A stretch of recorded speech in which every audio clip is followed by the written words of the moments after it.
بسم اللہ الرحمن الرحیم۔ ختم نبوت کے دروس کا سلسلہ چل رہا ہے۔ آج آپ حضرات کے سامنے یہ مضمون پیش کرنا ہے کہ مرزائی لوگ حضرت مولانا قاسم نانوتوی رحمۃ اللہ علیہ کی عبارت کو پیش کرتے ہیں اور کہتے ہیں کہ حضرت مولانا قاسم نانوتوی رحمۃ اللہ علیہ نے بھی کہا ہے کہ نبی علیہ السلام کے بعد دوسرا نبی آنا جائز ہے۔ گویا ختم نبوت کا انکار حضرت مولانا قاسم نانوتوی رحمۃ اللہ علیہ نے بھی کیا ہے۔ ایسی بات مرزائی کرتے ہیں۔ وہ عبارت پیش کرتے ہیں حضرت مولانا قاسم نانوتوی رحمۃ اللہ علیہ کی ایک کتاب تحذیر الناس کی۔ آئیے آج اس عبارت کو ہم آپ کے سامنے پیش کریں گے اور ایک تمہیدی گفتگو کریں گے۔ انشاءاللہ اس کی وضاحت اس کے بعد والی قسط میں آئے گی اور اس کا جواب اس کے بعد والی قسط میں آئے گا۔ دیکھیے تحذیر الناس میں لکھا ہے، بالفرض اگر بعد زمانہ نبوی صلی اللہ علیہ وسلم بھی کوئی نبی پیدا ہو تو خاتمیت محمدی میں کچھ فرق نہیں آئے گا۔ صفحہ نمبر 28 میں ہے تحذیر الناس کی۔ تو اس میں دیکھیے آپ حضرت قاسم نانوتوی رحمۃ اللہ علیہ فرماتے ہیں کہ بالفرض فرضی طور پر یہ مان بھی لیا جائے کہ نبی علیہ السلام کے بعد کوئی نبی آ جائے تب بھی ختم نبوت پر کوئی فرق نہیں پڑتا۔ یہ عبارت ہے۔ تو اس عبارت کو پیش کر کے وہ کہتے ہیں کہ اس میں حضرت قاسم نانوتوی رحمۃ اللہ علیہ تسلیم کر رہے ہیں کہ نبی علیہ السلام کے بعد کوئی نبی آ سکتے ہیں۔ حضرت مولانا قاسم نانوتوی رحمۃ اللہ علیہ کی اس عبارت کی وضاحت سے پہلے یہ جانکاری ضروری ہے کہ حضرت مولانا قاسم نانوتوی رحمۃ اللہ علیہ نے ختم نبوت پر کیسے کام کیا ہے۔ حضرت نانوتوی رحمۃ اللہ علیہ نے ختم نبوت پر بہت کام کیا ہے۔ اس عقیدے کی جتنی خدمت حضرت مولانا قاسم نانوتوی رحمۃ اللہ علیہ نے کی کسی عالم نے شاید کی ہو۔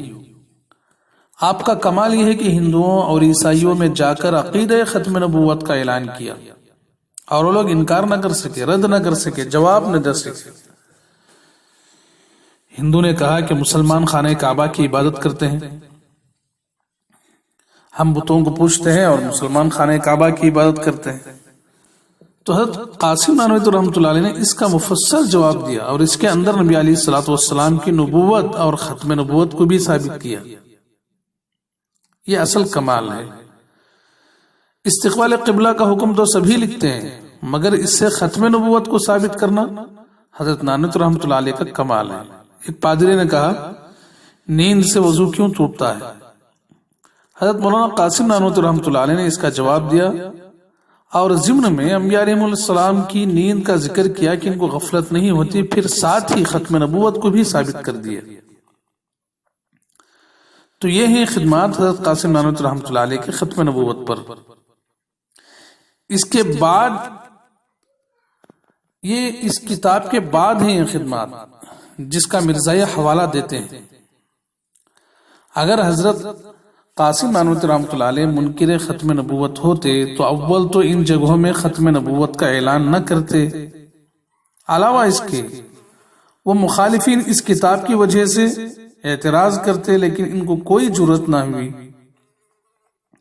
حضرت نے اپنے بیانات میں یہ ثابت کیا کہ نبی علیہ الصلوۃ والسلام کی نبوت اعلیٰ، آپ صلی اللہ علیہ وسلم عقل و فہم میں سب سے برتر ہیں، آپ اخلاق میں سب سے آگے ہیں، آپ کی پیشین گوئیاں سب سے زیادہ ہیں۔ یہ ساری باتیں حضرت قاسم نانوتوی رحمۃ اللہ علیہ نے ثابت کی ہیں، تو ختم نبوت کے منکر کیسے ہو جائیں گے؟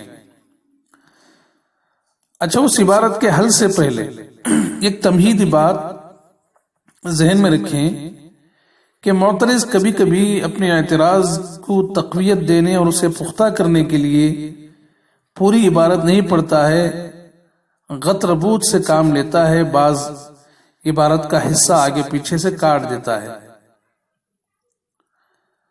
تو اسی طرح یہاں بھی حضرت کی جن عبارتوں کو مرزائی پیش کرتے ہیں وہ نامکمل ہیں، اور کبھی ایک لفظ کی کمی سے سچا جملہ جھوٹا ہو جاتا ہے۔ ارشاد باری ہے، دیکھیے یہاں وما خلقنا السماوات والارض وما بینہما لاعبین، جس کا ترجمہ ہے کہ ہم نے آسمانوں کو اور زمین کو اور جو ان کے درمیان ہے کھیل کے لیے پیدا نہیں کیا، یعنی با مقصد ہم نے پیدا کیا ہے۔ یہ قرآن شریف کی آیت ہے۔ اب اس میں لاعبین کو چھوڑ کر ترجمہ کرتے ہیں تو اس کا مطلب کیا نکلے گا کہ میں آسمان اور زمین کا خالق نہیں ہوں، حالانکہ اللہ تعالیٰ یہ فرمانا نہیں چاہ رہے ہیں۔ دیکھیں یہ ایک لفظ لاعبین کو چھوڑ دینے سے کتنا بڑا فرق پڑ گیا، زمین آسمان کا فرق ہو گیا۔ تو پوری عبارت پیش کریں تو بات سچی ہوگی، نامکمل عبارت پیش کریں تو بات جھوٹی نکلے گی، غلط نکلے گی۔ تو یہی معاملہ حضرت قاسم نانوتوی رحمۃ اللہ علیہ کی عبارت کے ساتھ کیا گیا ہے۔